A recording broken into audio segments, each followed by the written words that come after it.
반갑습니다. 올해는 세계적으로 대이변이 생겨가지고 세계 양상, 생활 방식이라고 하는 것이 완전히 180도 바뀌었어요. 근데 이런 일이 생길지 누가 알았겠습니까? 근데 또 인류들은 이걸 슬기롭게 지금 극복하고 있습니다.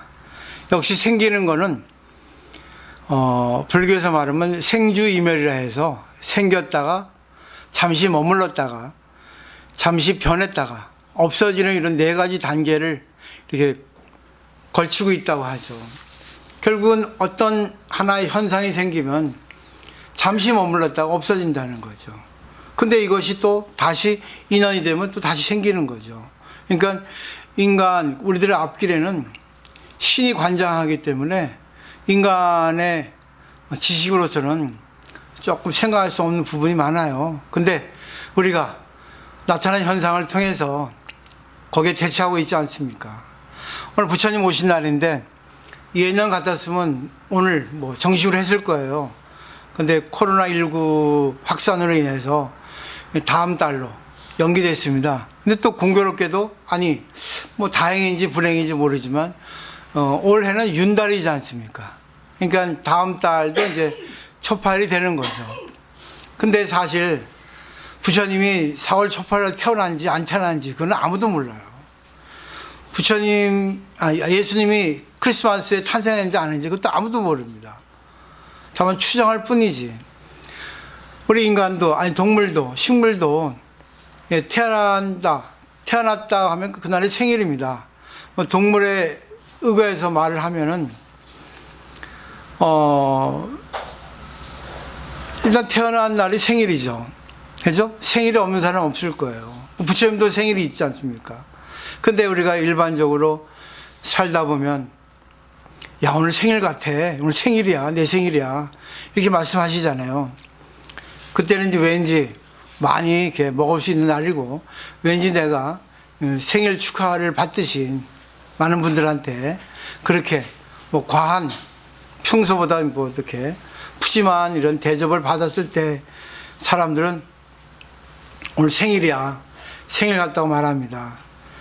사실 이제 우리가 일반적으로 4월 초파일은 부처님의 생일이라고 그렇게 말해요. 근데 왜 부처님 생일을 우리 축하를 하는가?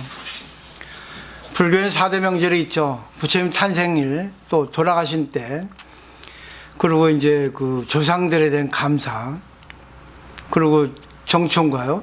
아닌가? 뭔가? 네? 출가제일. 맞다. 탄생일, 출가제일, 열반제일. 또 하나 뭐죠? 성도제일. 이제 거꾸로 얘기했네. 제가 공부를 안 해가지고 이렇게 보살보다도 못하게 됐네. 이거 물 한 잔 먹고 정신 차려야 되겠네. 죄송합니다. 행사를 얘기하고 있어요. 역시 저도 주지가 되니까 부처님 가르침보다는 돈 되는 걸 먼저 생각하는 거 봅니다. 참 이렇게 많이 변했네요. 참 구리게 변했습니다. 왜 생일을 중요시 하냐? 이유가 있죠. 부처님께서 태어나지 않으셨으면, 그리고 수행을 해서 도를 깨닫지 않으셨으면, 그리고 중생들을 교화해서 세계적인 이렇게 종교가 탄생하지 않았으면 부처님이라고 하는 존재는 없었을 거예요. 그래서 이제 부처님 오신 날, 부처님의 생일을 이렇게 축하하는 겁니다. 사실 결과론적으로부터 들어가야 됩니다. 부처님이 깨닫지 않고 부처님이 깨달아서 중생들을 구제하지 않았으면 부처님은 우리 인식에서 없어집니다. 근데 결과론적으로 볼 때 부처님이 너무 인류에 많은 영향을 끼쳤기 때문에 그럼 부처님 탄생에 대해서 의미를 두자 하지 않았나는 생각합니다. 근데 부처님 탄생에 대해서 우리가 어떻게 생각하고 있는가? 부처님은 어떤 부처님인가? 많은 부처님이 계세요. 그거를 한번 잘 생각을 해주면 좋겠어요. 부처님은 2500여 년 전에 인도에서 탄생하신 분이에요. 그러니까 인간입니다. 근데 우주의 진리는 보이지 않습니다. 신도 보이지 않아요. 근데 인간이 탄생해서 인간이 수행을 해서 우주의 진리, 신의 생각을 갖다가 자기가 깨달아서 그거를 우리 인간의 말로, 인간의 생활 방식으로 많은 인간에게 신은 이렇다, 진리는 이렇다 해가지고 알기 쉽게 보이는 형식으로 가르쳐 주시는 거거든요. 그렇기 때문에 인간으로서 태어나지 않으면 부처님은 의미가 없습니다, 사실은. 그러니까 첫 번째 태어나신 분이 서가모니, 말하자면 고타마 시타르타 이분이에요. 근데 이분은 80살 살아계시다가 돌아가셨습니다. 그럼 돌아가신 다음에는 뭘로 됐겠어요? 아무것도 없어졌습니다. 아무것도 없어요. 육체는 없어졌겠죠. 혼도 없어졌습니다. 혼도. 근데 혼은 어떻게 되겠어요? 혼이 우주로 날아가서 이 법으로 승화된 겁니다. 법으로 변하는 거예요. 이게 인연입니다. 결국은 우리들 혼도 법이에요. 진리입니다. 인연법입니다. 우리 생각이 나오면은 말을 하고 상대하고 관계를 하고 일을 하지 않습니까?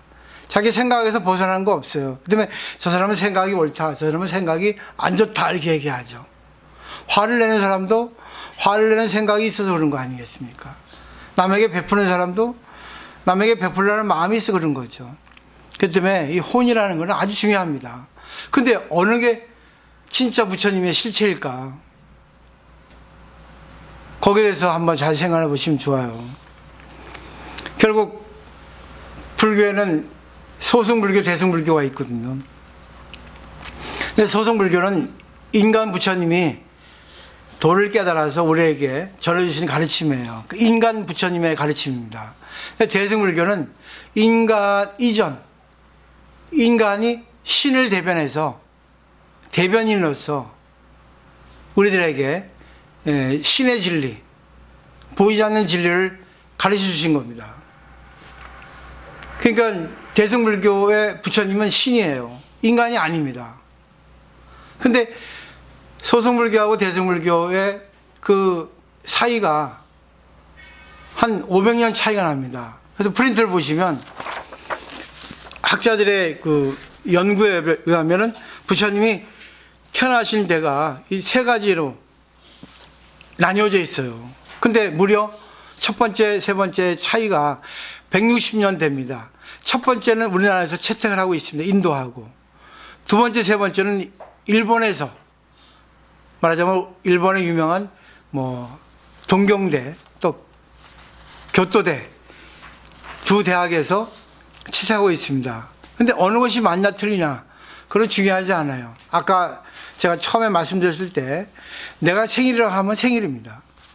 꼭 생일만이 생일이 아니거든요. 그죠? 내가 오늘 생일로 하자. 결국 부처님 가르침은 내가 진짜 내가 누군가, 부처인 난가 아니면 어리석은 난가, 한심한 난가, 나의 그 주체성, 나의 실체성을 갖다가 분명히 아는 날이 오늘인 거예요. 그래서 생일을 하는 겁니다. 다시 태어나는 겁니다. 결국은 육체적으로 물리적으로 탄생하는 게 아니라 정신적인 제2의 탄생이 되는 거예요. 그러니까 오늘부터는 이제 부처의 삶을 산다고 보시면 되는 거죠. 그래서 이제 정리할게요. 오래 하면 지겨우시니까. 오랜만에 뵈셨는데 왜 스님은 말해 그냥 뭐 가까이 얼굴 대고 코로나 좀 옮겨야 되는데 멀리 떨어져가지고 코로나도 못 옮기게 되겠나. 코로나는 차단이지 않습니까? 그죠?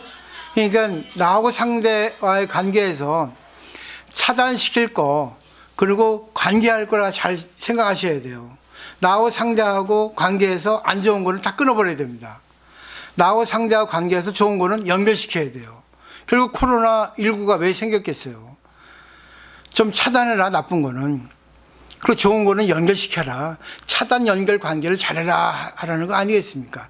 새로운 삶의 방식을 이제는 남을 위해서 살아라. 서로가 안 좋게 살지 말고 진짜 남에게 도움되는 삶을 살아야지만이 된다 해가지고 코로나19가 부처님 대신 나타났다 한 거 아닙니까? 코로나19 실체가 뭐예요? 바이러스예요. 근데 바이러스가 바이러스처럼 나왔겠습니까? 어떻게 변형이 돼가지고 어떻게 탄생한가 아무도 모릅니다. 오늘 주제는 그거예요. 저 불교의, 그 대승불교의 가르침 중에 제법실상이라는 게 있습니다. 이 프린트 보세요. 제법실상의 제법은 법이라는 것, 진리라는 것도 있고, 가장 알기 쉽게 말씀을 드리면 존재라는 뜻이에요. 그러니까 제법은 존재라는 뜻입니다.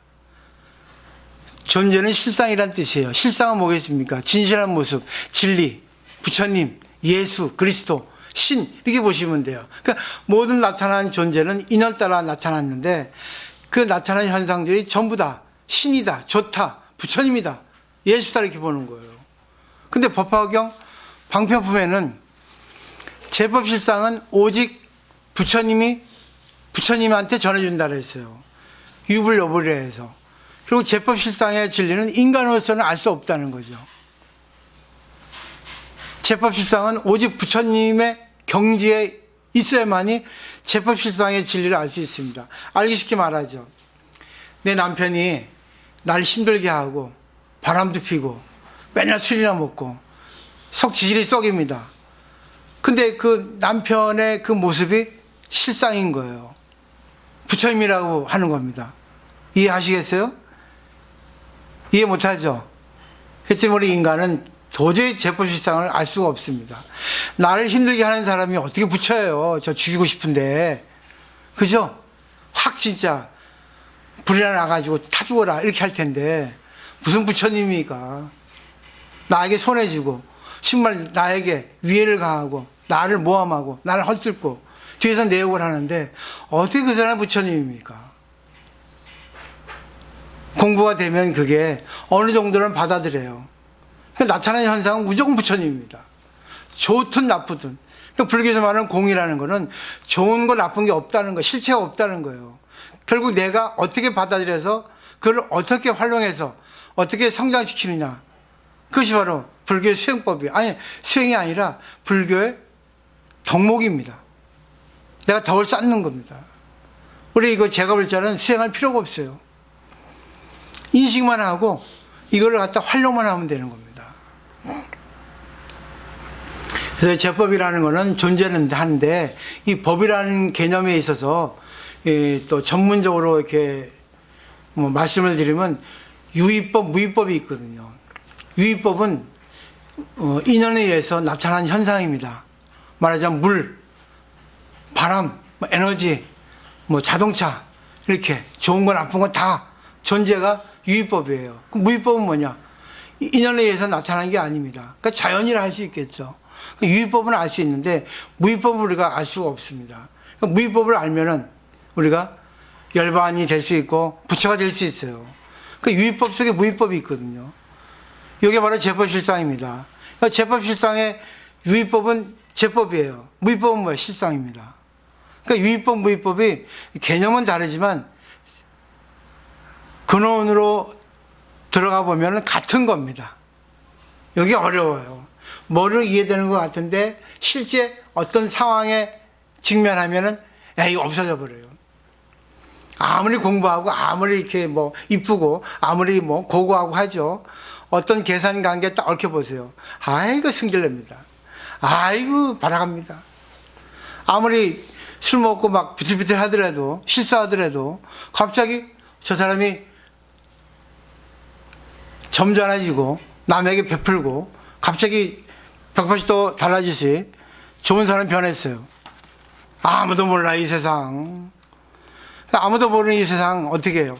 불교를 의지해서 내가 이제 남은 인생을 행복하게 사는 겁니다.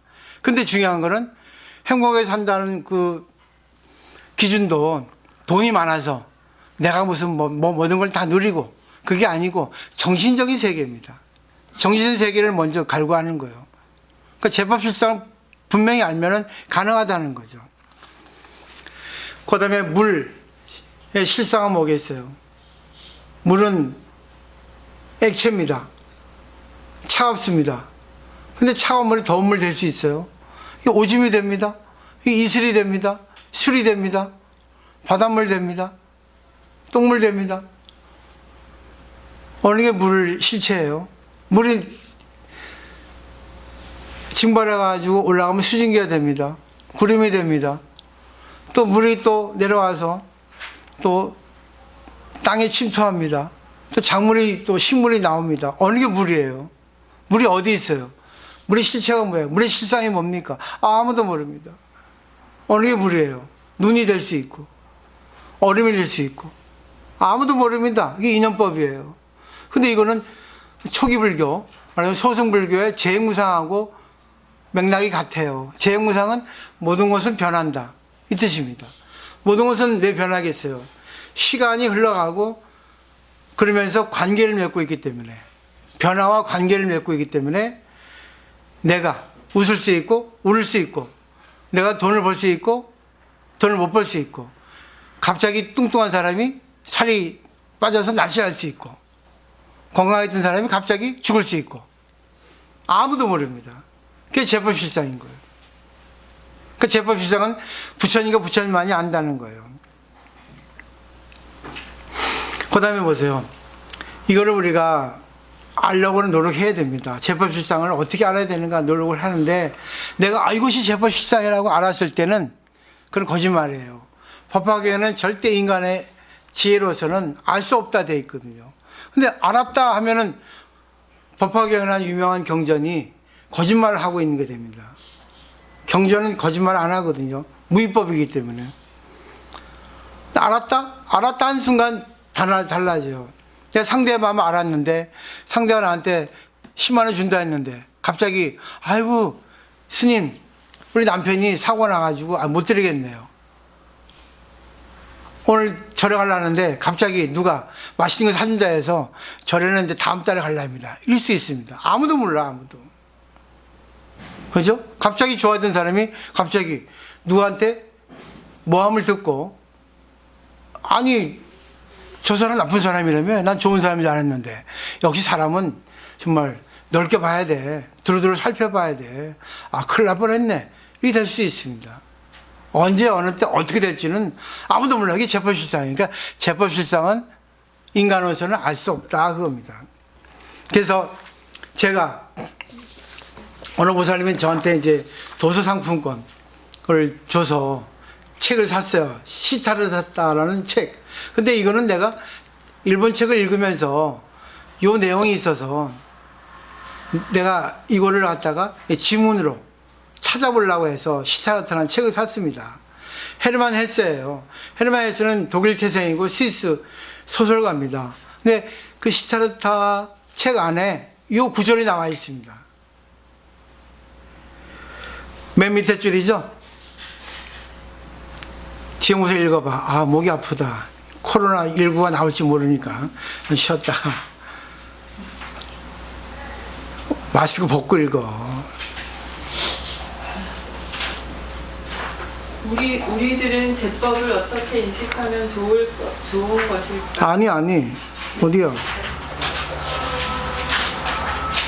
시타르타는 몸을 웅크리고 지면에서 하나의 돌을 들어올려 손바닥에서 가볍게 움직였다. 이것은 돌이다라고 그는 가지고 놀면서 말했다. 돌은 아마도 일정 시간 안에 흙이 될 것이다.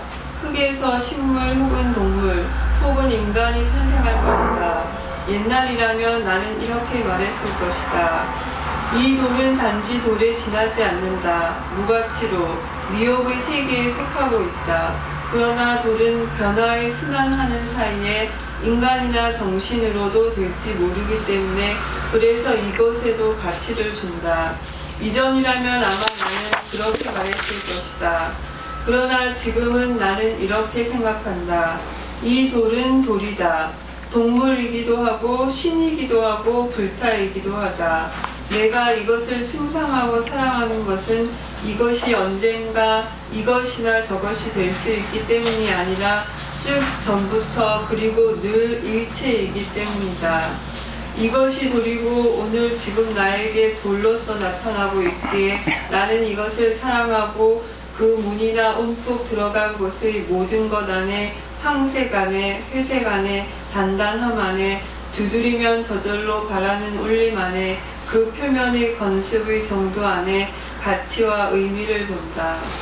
여기서 헤세가 세 가지 내용을 얘기합니다. 시타르타는 부처님 아명이거든요. 고타마 시타르타. 근데 시타르타와는 소설을 썼는데, 근데 시타르타는 그 밑에 설명이 되어 있죠. 부처님, 그 불교의 개조, 그대로 이렇게 이야기를 진행한 게 아니라, 그 소승불교의 부처님을 비판하는 입장의 시타르타의 주인공으로서 여기선 묘사하고 있습니다. 근데 중요한 거는 왜 이렇게 비판을 했냐. 우리는 형식적이에요. 형용하예요. 항상 보면은, 외형상에 집착하고 있습니다. 근데 대승불교는 외형상에 집착하지 않고 그냥 그때그때 충실하라 그런 거예요. 그때그때 인연 따라 서로를 좋게 하면 되고 또 서로를 좋지 않게 해도 관계 없다는 거죠. 걸리지 말라 그겁니다.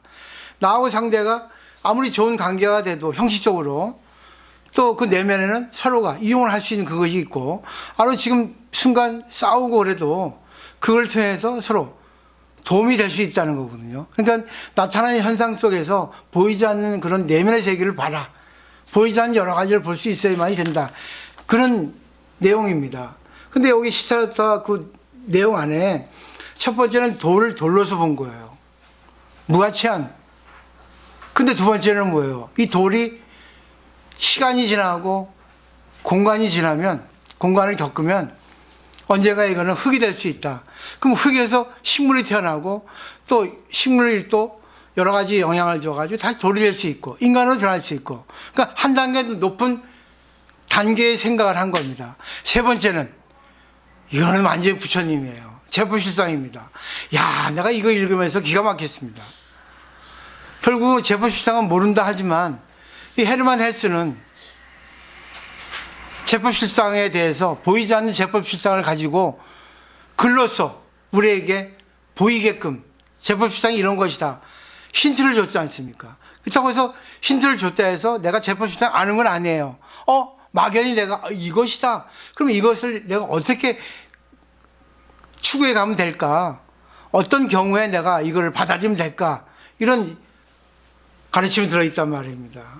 결국은 돌 안에 많은 것이 이 돌 안에 함축되어 있고 시간적 공간적으로 이 돌 안에 부처가 있고 돌 안에 자동차가 있고 그리고 이 돌은 과거로부터 지금까지 계속 돌로만 있을 수 있는 건 아니죠. 이 돌 안에 무진장 많은 체험, 무진장 많은 함축성이 함축되어 있는 겁니다. 결국 나라고 하는 이 인간 속에 과거, 현재, 미래가 다 하나로 이렇게 집약돼서 내가 있다는 거예요. 그 내 속에 조상이 있고, 내 속에 자식이 있고, 내 속에 음식이 있고, 내 속에 일이 있고, 코로나가 있고, 내 속에 미래가 있고, 행복이 있고.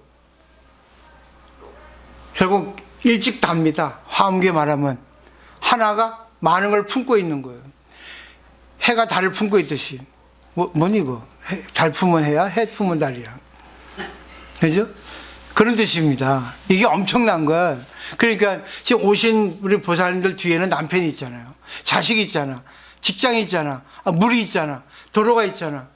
그러니까 결국 모든 게 연결되어 있는 거예요. 그게 인연입니다. 불교의 가장 중요한 가르침 중에 또 하나, 제법무아입니다. 제무상은 시간이에요. 제법무아는 공간입니다. 결국 우리가 시간 속에서 공간에 활동을 하잖아요. 그래서 코스모스라고 하는 우주는 영원한 시간, 영원한 공간입니다.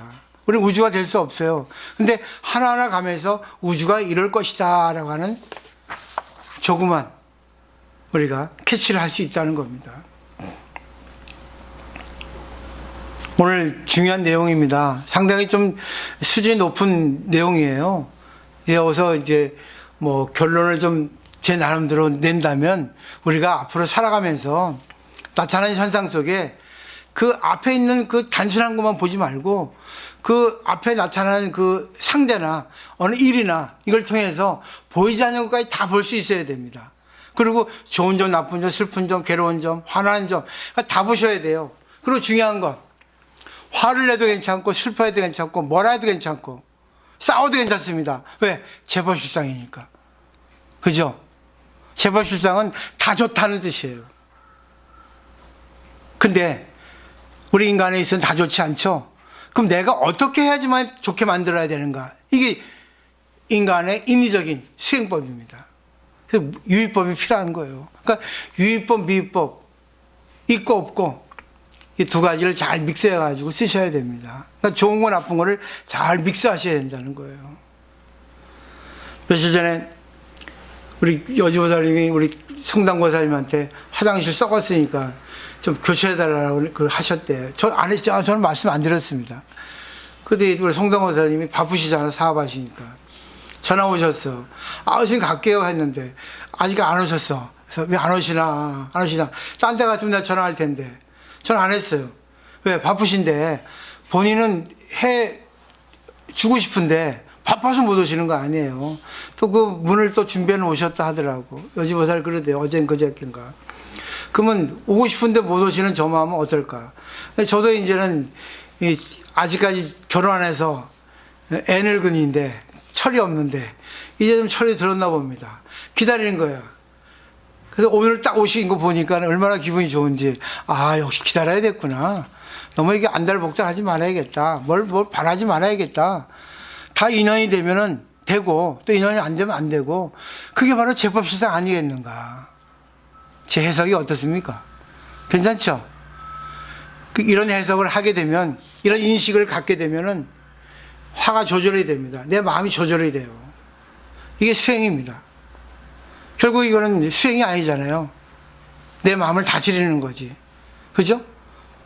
그 출가 스님들이 뭐 힘들게 수행, 밥 안 먹고 뭐 잠 안 자고 그런 수행이 아니라 내 마음을 어떻게 조절하느냐, 어떻게 운전하느냐, 이것이 어떻게 끌고 가느냐, 어떻게 분석하느냐, 이게 수행이라는 겁니다. 잘 해보세요.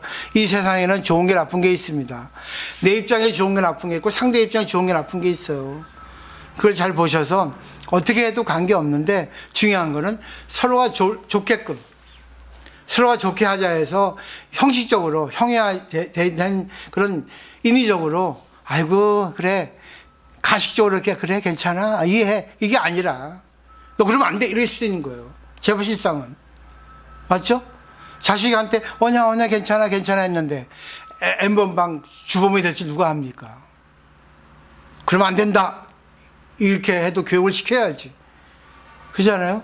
그러니까 집안 교육이 어떠냐에 따라서 자식이 어떻게 성장하냐 하는 것, 그런 뭐 갈림길에 놓여졌다고 볼 수 있습니다. 그러니까 어떻게 될지 모르는 세상 한번 좀 잘 불교를 의지해서, 그래서 불교가 최고입니다. 인문학하고는 달라요. 그렇게 하시면 좋을 것 같아요.